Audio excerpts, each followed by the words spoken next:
कभी सोचा है हम लोग बार बार एक ही तरह की गलतियां क्यों दोहराते हैं? जैसे किसी पर आंख बंद करके भरोसा कर लिया और बाद में पछता रहे हैं, या फिर गुस्से में कोई ऐसा फैसला ले लिया जिसकी कीमत सालों तक चुकानी पड़ती है। सही बात है। लगता है जैसे हम एक ही स्क्रिप्ट पर बार बार एक्ट कर रहे हो। तो सवाल ही उठता है कि गड़बड़ दुनिया में है या हमारे अपने इंसानी स्वभाव में। और यही सवाल, बिल्कुल यही सवाल हमें आज की हमारी चर्चा के केंद्र में लाता है। आज हम जिस स्रोत की गहराई में उतरने वाले हैं वो रॉबर्ट ग्रीन की मशहूर किताब the laws of human nature पर आधारित एक ऑडियो बुक स्क्रिप्ट है। रॉबर्ट ग्रीन, उनका नाम सुनते ही लोगों के दिमाग में पावर और मैनिपुलेशन जैसे शब्द आते हैं। बिल्कुल, लेकिन ये किताब उससे कहीं ज्यादा गहरी है। ये शक्ति के बारे में नहीं बल्कि जागरूकता मतलब अवेयरनेस के बारे में है। हाँ, इसका मकसद दूसरों को कंट्रोल करना नहीं बल्कि पहले खुद को समझना है। ग्रीन का एक बड़ा मजबूत तर्क यह है कि हम सब खुद को बहुत लॉजिकल मानते हैं, बहुत समझदार। हाँ, कि हमारे फैसले बड़े सोचे समझे। पर सच तो यह है कि हमारे ज्यादातर फैसले हमारी भावनाएं चला रही होती हैं। हमारा अहंकार, हमारा डर, हमारी असुरक्षा, हमारी ईर्ष्या। और ग्रीन के मुताबिक असली शक्ति इसी छुपे हुए ड्राइवर को समझने में है। मतलब सेल्फ नॉलेज ही सबसे बड़ी ताकत है। तो आज की हमारी कोशिश यही समझने की होगी कि इंसानी स्वभाव के वो कौन से नियम हैं जिन्हें जानकर हम अपनी जिंदगी को ज्यादा समझदारी और शांति से जी सकते हैं। बिल्कुल। तो चलिए इसको परत दर परत खोलते हैं। सबसे पहला और शायद सबसे जरूरी कानून जिस पर बाकी सब कुछ टिका है, वो है अपनी भावनाओं पर महारत हासिल करना। Master your emotional self. हाँ। किताब साफ कहती है कि जो इंसान अपनी भावनाओं के काबू में है वो असल में किसी के काबू में नहीं है सिवाय अपनी भावनाओं के। ये बात सुनने में बहुत सीधी लगती है ना? लेकिन असल जिंदगी में सबसे मुश्किल यही है। सोचिए उस मैनेजर के बारे में जिसने गुस्से में आकर अपने सबसे टैलेंटेड कर्मचारी को सबके सामने जलील कर दिया, सिर्फ इसलिए कि उसकी किसी बात पर असहमति थी। एक पल का गुस्सा और उसने कंपनी का सालों का नुकसान कर दिया, और एक अच्छा रिश्ता तो हमेशा के लिए खत्म हो गया। और यही है भावनात्मक फैसले की असली कीमत। ये तो बहुत सटीक उदाहरण है। हम सब ने ऐसा कुछ न कुछ होते हुए देखा है। तो सवाल यह है कि करे क्या? भावनाओं का ज्वार तो उठता ही है, उसे रोके कैसे? ग्रीन इसके लिए एक बहुत प्रैक्टिकल सलाह देते हैं। वो कहते हैं कि किसी भी हालात पर प्रतिक्रिया देने से पहले बस एक पल के लिए रुकें। सिर्फ एक पल? हाँ, सिर्फ एक पल। और खुद से एक सवाल पूछें, इस वक्त मैं महसूस कर रहा हूं या सोच रहा हूं? अच्छा। ये छोटा सा ब्रेक, ये ठहराव ही सोच और भावना के बीच की खाई को भर सकता है। ये आपको रिएक्शन मोड से निकालकर रिस्पॉन्स मोड में ले आता है। महसूस कर रहा हूं या सोच रहा हूं, ये छोटा सा सवाल वाकई बहुत शक्तिशाली है। लेकिन यहाँ एक और परत है। कई बार हमें पता ही नहीं होता कि हम क्या महसूस कर रहे हैं या क्यों। बिल्कुल। वो भावनाएं कहीं बहुत गहराई से आती हैं। आपने बिल्कुल सही नस पकड़ी है। और यहीं पर ग्रीन एक और गहरा कानून सामने लाते हैं जो पहले वाले से जुड़ा है। अपनी डार्क साइड का सामना करें। Dark side? हाँ। भावनात्मक नियंत्रण का मतलब सिर्फ गुस्से या डर को दबाना नहीं है। इसका मतलब है अपनी उन भावनाओं को स्वीकार करना जिन्हें हम देखना भी नहीं चाहते, जैसे ईर्ष्या, हद से ज्यादा महत्वाकांक्षा या बदला लेने की भावना। ग्रीन का तर्क है कि जिस इंसान को लगता है मुझ में तो कोई कमी है ही नहीं, वही असल में अपनी उन कमियों के सबसे ज्यादा काबू में होता है। ये थोड़ा परेशान करने वाला विचार है। क्या आप कह रही हैं कि हमें अपनी ईर्ष्या या लालच जैसी भावनाओं को अपना लेना चाहिए? ये तो गलत लगता है। नहीं, अपनाना नहीं, सिर्फ स्वीकार करना। एक डॉक्टर की तरह जो इलाज करने से पहले बीमारी को डायग्नोस करता है ना? अच्छा। अगर आप मानेंगे ही नहीं कि आपको कोई समस्या है तो आप उसका इलाज कभी नहीं कर पाएंगे। जब आप ये स्वीकार कर लेते हैं कि हाँ, मुझे अपने दोस्त की तरक्की से जलन महसूस हो रही है, तो आप उस भावना के गुलाम नहीं रहते। आप उसे ऑब्जेक्टिवली देख पाते हैं। हाँ, आप उसे समझ सकते हैं और फिर ये तय कर सकते हैं कि आपको उस पर कैसे काम करना है। नकारना हमें कमजोर बनाता है, स्वीकार करना हमें ताकत देता है। समझ गया। तो अपनी कमियों को स्वीकार करना ही उन्हें काबू करने का पहला कदम है। एक तरह से खुद के प्रति पूरी ईमानदारी। बिल्कुल। ये तो हुई अपने अंदर की दुनिया को समझने की बात। लेकिन जब हम बाहर की दुनिया में कदम रखते हैं जहां हर तरह के लोग हैं, तब ये समझ कैसे काम आती है? क्योंकि वहां तो सब और भी ज्यादा उलझा हुआ है। बिल्कुल। और यहीं से हमारी समझ का दायरा बढ़ता है। जब हम अपने अंदर की उथल पुथल को थोड़ा समझने लगते हैं, तब हम दूसरों को ज्यादा साफ देख पाते हैं। और इसके लिए ग्रीन का एक बहुत दिलचस्प कानून है। लोगों के मुखौटों के पार देखें, सी थ्रू पीपल्स मास्क्स। हाँ, ग्रीन कहते हैं कि हम सब एक सामाजिक मुखौटा पहनकर घूमते हैं, कोई बहुत अच्छा और मददगार दिखने का, कोई बहुत मजबूत और आत्मविश्वास से भरा हुआ, तो कोई बहुत भोला और निर्दोष। ये तो सच है। खासकर ऑफिस की दुनिया में हर कोई अपना बेस्ट वर्जन दिखाने की कोशिश कर रहा होता है। तो फिर असली इंसान को कैसे पहचाने? ग्रीन की सलाह बहुत सीधी है। शब्दों पर मत जाइए, व्यवहार के पैटर्न पर ध्यान दीजिए। पैटर्न पर? हाँ, लोग क्या कहते हैं वो अक्सर उनकी इच्छा होती है, लेकिन वे बार बार क्या करते हैं वही उनकी हकीकत होती है।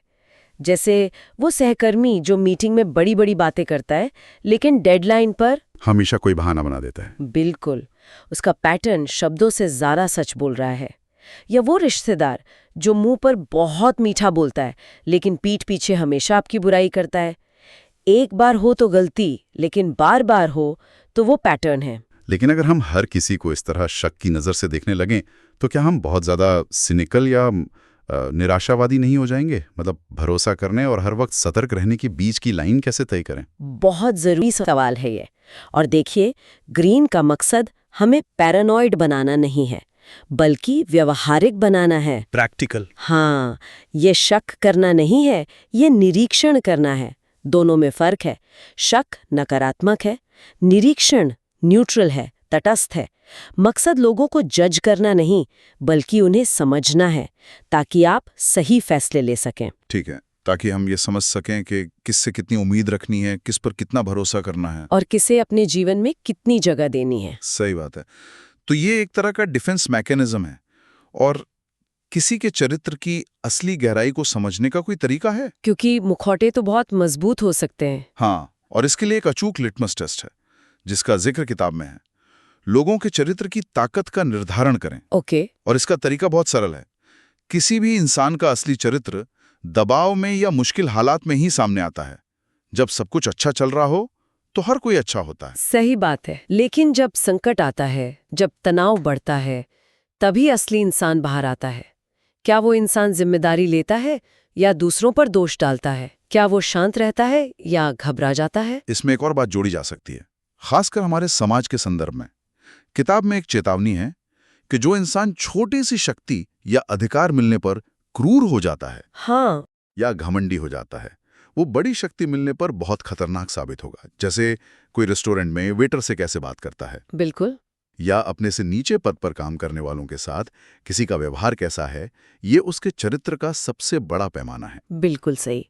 चरित्र की परीक्षा शक्ति से होती है, चाहे वो कितनी भी छोटी क्यों ना हो। तो ठीक है, हमने अपने मन को समझने की कोशिश की, फिर दूसरों के चरित्र को परखने की बात की, पर इसका असली इम्तिहान तो तब होता है जब हम इन लोगों के साथ रिश्ते में होते हैं, चाहे ऑफिस में, परिवार में या दोस्ती में। हाँ, वहाँ चीजें और भी ज्यादा उलझ जाती है ना। हाँ, क्योंकि वहाँ भावनाएं और उम्मीदें जुड़ जाती हैं। और यहीं पर ग्रीन एक बहुत ही, मैं कहूंगी, क्रांतिकारी विचार सामने रखते हैं, जो रिश्तों की कई समस्याओं की जड़ तक पहुंचता है। कानून है, आत्मप्रेम को सहानुभूति में बदलें।